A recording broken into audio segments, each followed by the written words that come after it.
Hi friends, welcome to రేమచ్చ YouTube channel. Virat Kohli అదేవిధంగా Rohit Sharma fans అయితే గుడ్ న్యూస్ అని చెప్పుకోవచ్చు. ఆ సిరీస్తోనైతే వీరిద్దరు ప్లేయర్లు అయితే రీఎంట్రీ ఇవ్వబోతున్నారు. ఆ సిరీస్కి సంబంధించి ఫుల్ షెడ్యూల్ అయితే రిలీజ్ అవ్వడం జరిగింది. దాని గురించి పూర్తి డీటెయిల్స్తో పాటు అయితే ఇద్దరు రాక్ జోడి వచ్చేసరికి 2007లో జరిగే ఓడిఐ వరల్డ్ కప్లో వీరిద్దరు ఆడుతున్నారా లేదా విషయం పైన మా టీంలో హెడ్ కోచ్ గౌతమ్ గంభీర్ అయితే కొన్ని కీలకమైన వ్యాఖ్యలు అయితే చేయడం జరిగింది. వీటన్నిటి గురించి క్లియర్ కట్గా తెలుసుకునే ముందు మా ఛానల్ అయితే సబ్స్క్రైబ్ చేసుకోండి. పక్కన ఉన్న బెల్ ఐకాన్ మాత్రమైతే క్లిక్ చేసి పెట్టుకోండి. ఫర్దర్గా మేము వీడియోలో అప్లోడ్ చేసిన మీకు నోటిఫికేషన్ వస్తుంది. ప్రజెంట్ వచ్చేసరికి రోహిత్ శర్మ అదేవిధంగా విరాట్ కోహ్లీ కేవలం ఓడిఐ ఫార్మాట్లో అయితే ఆడుతున్నారు. ఇప్పటికే T20కి అదేవిధంగా టెస్ట్ ఫార్మాట్కి అయితే రిటైర్మెంట్ అయితే ప్రకటించడం జరిగింది. ఇద్దరు జోడీ మాత్రమైతే ఇద్దరు ప్లేయర్లు ఛాంపియన్ ట్రోఫీ 2025లో చివరిసారిగా అయితే చూడడం జరిగింది. ఆ తర్వాత వచ్చేసరికి వీళ్ళు రీఎంట్రీ ఎప్పుడు ఉంటుంది అని అయితే ఫ్యాన్స్ అయితే నిరీక్షణ అయితే వెయిట్ చేస్తున్నారు. యాక్చువల్గా ఇంగ్లాండ్ సిరీస్ ముగిసిన వెంటనే బంగ్లాదేశ్తోనైతే ఓడిఐ సిరీస్ అయితే ఉండేది. అప్పుడు వీరిద్దరు రీఎంట్రీ అయితే ఉంటుందని అయితే అందరూ అనుకున్నారు. కాకపోతే అనూహ్య కారణాల వల్ల సిరీస్ అయితే పోస్ట్పోన్ కావడం జరిగింది. ఇప్పుడు వీరిద్దరు వచ్చేసరికి ఆస్ట్రేలియాతో జరిగే ఓడిఐ సిరీస్లో వీరిద్దరు ప్లేయర్లు అయితే రీఎంట్రీ ఇవ్వబోతున్నారు.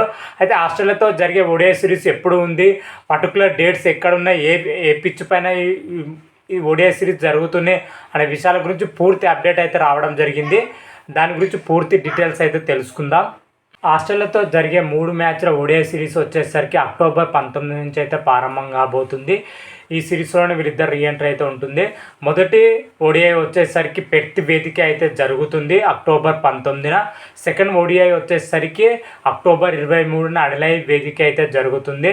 అదేవిధంగా మూడో ఓడిఐ వచ్చేసరికి సిడ్నీ వేదిక అక్టోబర్ 25న అయితే జరగబోతుంది. ఈ సిరీస్తోనే మాత్రమే అయితే విరాట్ కోహ్లీ అదేవిధంగా రోహిత్ శర్మ ఇద్దరు ప్లేయర్స్ మాత్రమైతే రీఎంట్రీ అయితే ఇవ్వబోతున్నారు. ఇద్దరు ప్లేయర్ పైన మన టీమిన్న హెడ్ కోచ్ గౌతమ్ గంభీర్ మాత్రమైతే కొన్ని కీలకమైన వ్యాఖ్యలు అయితే చేయడం జరిగింది. వీళ్ళిద్దరు ప్లేయర్లు వచ్చేసరికి 2027లో జరిగే ఓడిఐ వరల్డ్ కప్లో ఇద్దరు ప్లేయర్లు ఆడతారా లేదా అని అయితే గౌతమ్ గంభీర్ వచ్చేసరికి ఇంగ్లాండ్తో సిరీస్ ముగిసిన వెంటనే ప్రెస్ కాన్ఫరెన్స్లో క్వశ్చన్ అడగగా దానికి గౌతమ్ గంభీర్ మాత్రమైతే కొన్ని కీలకమైన వ్యాఖ్యలు అయితే చేయడం జరిగింది. గౌతమ్ గంభీర్ వచ్చేసరికి అప్పటి వరకు ఇద్దరు ప్లేయర్లు వచ్చేసరికి పర్ఫార్మెన్స్ బట్టే జట్టు ప్రిపరేషన్ అయితే ఉంటుందని అయితే చెప్పడం జరిగింది. ప్రజెంట్ నా టార్గెట్ వచ్చేసరికి T20 వరల్డ్ కప్ 2026 టార్గెట్ అయితే ఉందని చెప్పడం జరిగింది. దీనికి కేవలం కప్ వచ్చేసరికి ఇంకా 6 నెలలు మాత్రమే ఉందని చెప్పుకోవచ్చు. ఫిబ్రవరి మార్చి నెలలో T20 వరల్డ్ కప్ అయితే జరుగుతుంది. ఇది జరిగిన తర్వాత ఓడిఐ వరల్డ్ కప్ వచ్చేసరికి ఇంకా 2 ఇయర్స్ అయితే టైం ఉంది. అప్పటి వరకు ప్లేయర్స్ యొక్క పర్ఫార్మెన్స్ బట్టి జట్టు కూర్పు ఉండబోతున్నట్టయితే గౌతమ్ గంభీర్ అయితే చెప్పడం జరిగింది. అప్పటి వరకు విరాట్ కోహ్లీ కానీ రోహిత్ శర్మ కానీ ఫుల్ ఫామ్లో ఉంటే ఖచ్చితంగా అయితే జట్టులో ఉంటారని అయితే క్లియర్ కట్ అయితే చెప్పడం జరిగింది. దీన్ని బట్టి చూస్తే మనకైతే అప్పటి వరకు రోహిత్ శర్మ కానీ విరాట్ కోహ్లీ కానీ ఫామ్ లేకపోతే మాత్రం అయితే తుది జట్టులో చోటు లభించే చాలా కష్టంగా అయితే క్లియర్ కట్ అయితే కనిపిస్తుంది. గౌతమ్ గంభీర్ అయితే చెప్పడం జరిగింది. మరి ఇదే విధంగా ఉంటుందా, మరి ఎలా ఉంటుందని అయితే చూడాలి. మరి అప్పటి వరకు వీళ్ళ ఫిట్నెస్ కానీ పర్ఫార్మెన్స్ కానీ ఎలా ఉంటుంది, ఏ విధంగా ఉంటుంది విరాట్ కోహ్లీ రోహిత్ శర్మ అయితే చూడాలి. ఓవరాల్గా ఇప్పుడు గౌతమ్ గంభీర్ చేసిన వ్యాఖ్యలు అయితే సోషల్ మీడియాలో అయితే వైరల్గా అయితే మారడం జరిగినాయి. కాకపోతే మన BCCI నుంచి మాత్రమైతే వీళ్ళిద్దరు జోడీ వచ్చేసరికి ఓడిఐ వరల్డ్ కప్లో ఖచ్చితంగా వీళ్ళిద్దరిని ఉంచాలని అయితే BCCI మేనేజ్మెంట్ అయితే ఆలోచిస్తున్నట్టయితే తెలుస్తున్న సమాచారం.